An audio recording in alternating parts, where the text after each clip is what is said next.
with their babysitter, Tabitha. To add fuel to that theory, I suppose, is the fact that Chris and Tabitha get married, and they do have a very substantial age gap. And so now, Heather moves to Oklahoma. She leaves her biological daughter, Anna, moves to Oklahoma. Anna has a new stepmom. Tabitha then gives birth to Anna's first sibling, half-sibling. This is September 2011, which means Tabitha was very pregnant when she married Chris. Wow. That's Anna's first half-sibling. That it's just not funny. At another time, a big deal this time. So just another recap. Chris and Heather have Anna. They divorce. Chris marries Tabitha. They have a son. They have a daughter. 2 wives, 3 kids. Then Chris and Tabitha have a pretty nasty divorce where Tabitha gets primary custody of the 2 minor children, but not Anna. She's been Anna's stepmom since Anna was 3 to 16 years old, but she can't get custody of Anna, and Anna's, gonna turn 18 soon, turn into an adult soon. And then Chris remarries another woman named Chantel. Now, Chantel has 3 kids of her own from a previous marriage to Thomas. So these are going to be Anna's step-siblings. She's got an 18-year-old son named Andrew. Andrew is going to be very important later, but he's not on his first ship. I don't even think that Andrew and Anna really interacted much, because Andrew's dating with them. So 18-year-old Andrew is dating with Thomas. Chantel brings 2 minor children into this relationship. Her 16-year-old son, There are monsters here. and then her 9-year-old daughter. So they get married. So this is where the custody gets a little bit complicated. Okay, I'm just going to give you an overview of all the different things.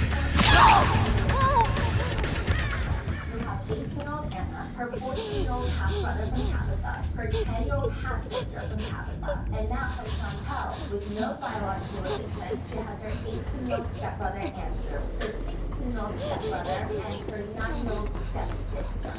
And just to clarify, not all of them live in the same house.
Chris and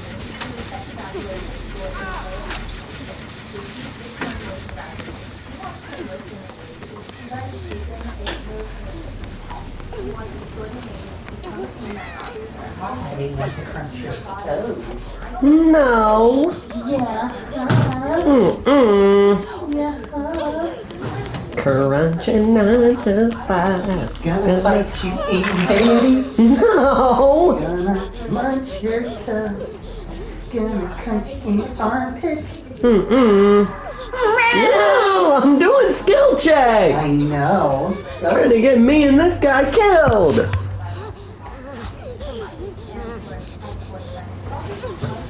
Crunching 9 to 5. Gonna chunk your toes and bitties. Biting every night. 'Cause you're looking super tasty. Another one would be having a good heart will only get you pregnant. Do you think again going through a lot?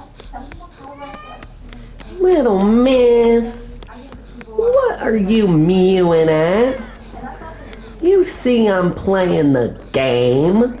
Stinker Bell. Little Miss Stinking Booty. What? a man named Martin. Why you scratching me? Everybody's help. If you haven't heard this story, you haven't heard it. This is my niece Anna Kepler. She's 18 and was on a cruise ship with her dad. Crunching tasty thighs. Gonna bite you in the bitty. Son killed her. Stuffed her naked, beaten body in a sheet and stuffed her under a bed and covered her with life jackets. Then slept on her bed like nothing happened. He told his mom when no one could find Anna on the ship to Yes, they know who did this, and it's kicking me that the father, Chris, remains silent about it. Please pass this on, and maybe it gets to somebody that can do something about it. If nothing is done, it will all come out on the corner. At least that's what the stepmom has said.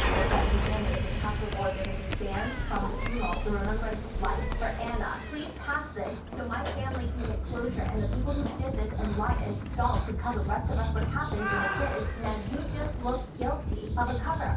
Martin Donahue is not just a random nobody. Martin Donahue is Tabitha's mother. And Tabitha was Anna's mom from when Anna was 3 years old to 16 years old. I mean, she's been like the primary mother figure in Anna's life. And I couldn't find any posts or Anna talking about her stepmom's specifically or what their relationship is like. It seems like really alarming or something. That are Tabitha's kids, and she loves her Tabitha. They had a healthy relationship, and this is Tabitha's brother saying something's going on. My niece was killed, and her own biological father is being asked about it. I just voice it in the police investigation.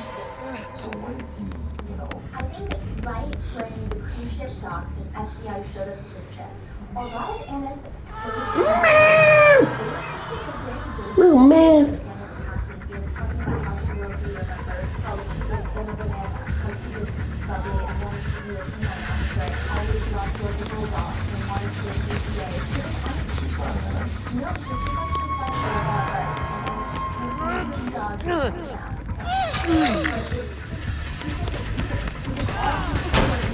Little mess.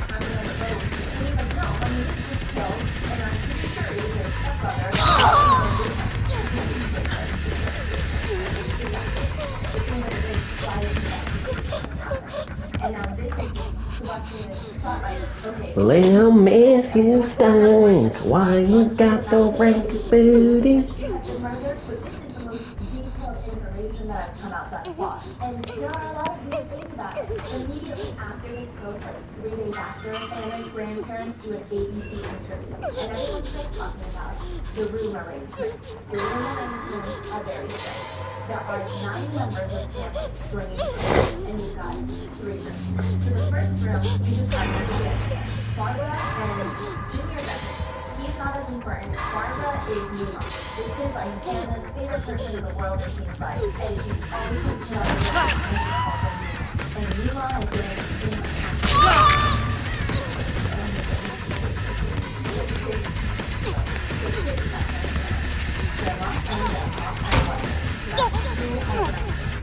Now there are 7 family members left. The second room, you've got Chris, Kessler, and Sean.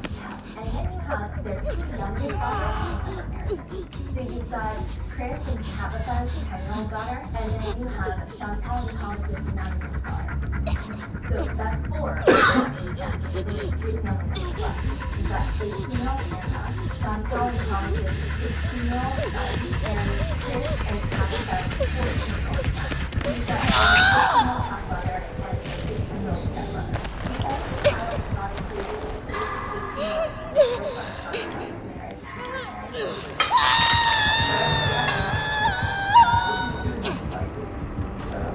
I can't get down.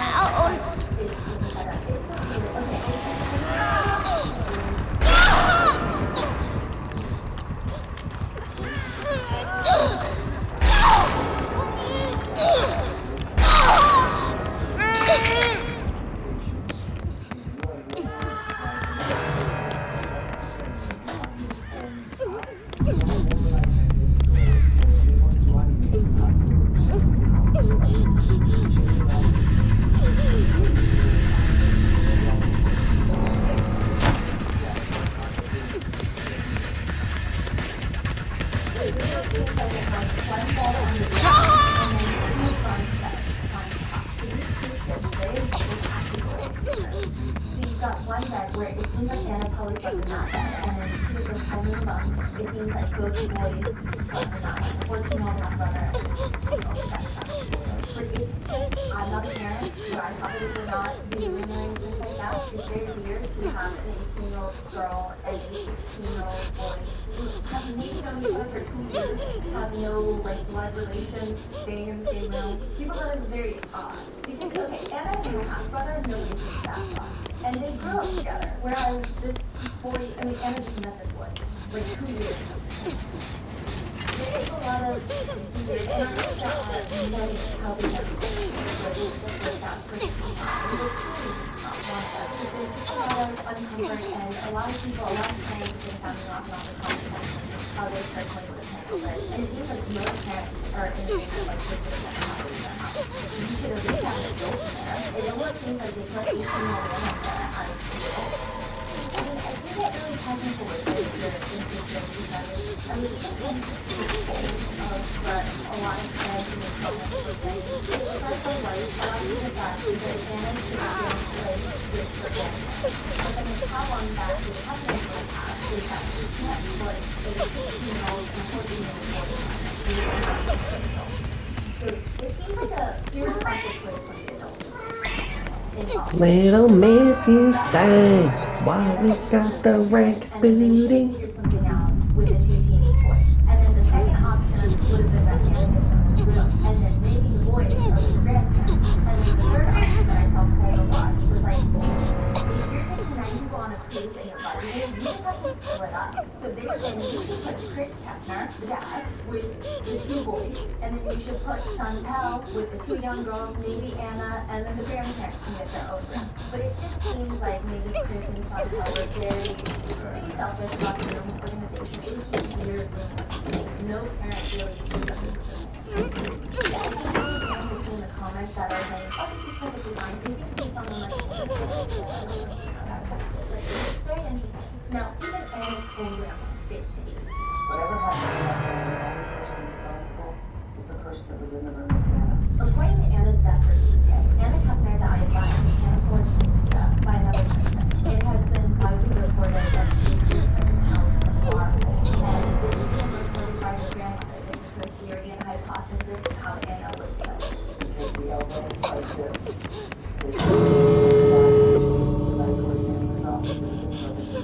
There were reportedly bruises on the side of Anna's head, and the bar hole, if you're unfamiliar, is when someone grabs and holds your neck in the crook of their elbow. Anna's grandparents are stating that she was not found nude.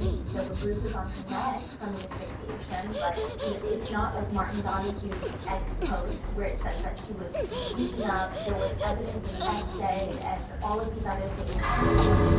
There was no signs of drugs or alcohol in her system. There was no signs of SA, but yes, she was killed, basically. So that it doesn't show if she had, let's say, homicide certificate. The death certificate does not show, but this is not her autopsy. Anna's grandparents, who she's been really close with, I mean, they've been some of Anna's favorite people in the entire world, and more on that later, but they do an interview with ABC a week after Martin Donahue's social media post, and the grandma Was found concealed under the bed. I was told that she pulled back the mattress and found Anna. The FBI contacted my son and family and told us the cause of death was asphyxiation. they said when they took her body to the medical examiner's office, she was in perfect condition. And the grandparents were that they received proofs that there were no signs of SA, drugs, or alcohol. And as for the social media conversation of the stepbrother, the 16-year-old stepbrother being the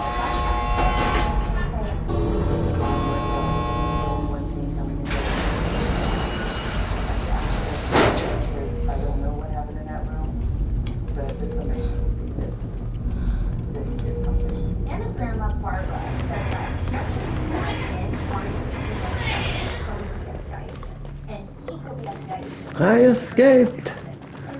Fucking barely, though. She's not Anna since she was born. And the 16-year-old stepbrother probably entered grandma's life 2-3 years ago, max. But grandma believes the 16-year-old stepbrother that he doesn't remember anything that happened. She believes it.